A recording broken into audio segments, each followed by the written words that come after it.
teories del bé o material són teories que proposen orientar les nostres accions per assolir un objectiu final que s'identifica amb el bé. És a dir, ens indiquen una sèrie de normes que ens diuen el que hem de fer si volem assolir el bé i, per tant, ser bons. Per exemple, si vull ser millor persona, he de buscar el coneixement. Aquesta seria una norma a seguir. El problema és que cada autor té una idea diferent del bé i de com aconseguir-ho. Per Sòcrates, el bé s'identifica amb la saviesa.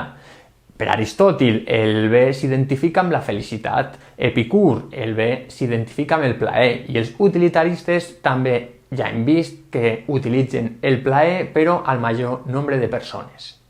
Les teories del deure o formals no ens indiquen el que hem de fer. No dicten normes. Només parlen de l'estructura que aquestes normes haurien de tenir. És a dir, com haurien de ser aquestes normes que seguim. Això és perquè els autors que segueixen aquesta branca de les teories ètiques defensen que l'ésser humà és lliure i autònom.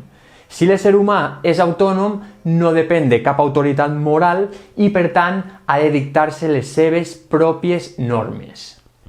Això sí, ho ha de fer en funció de la raó i no del desig o de les passions. Per tant, la nostra vida ha d'estar regulada per regles que ens imposem a nosaltres mateixos, però alhora aquestes regles, aquestes normes, han de tenir un caràcter universal. És a dir, s'han de poder aplicar també per a tothom.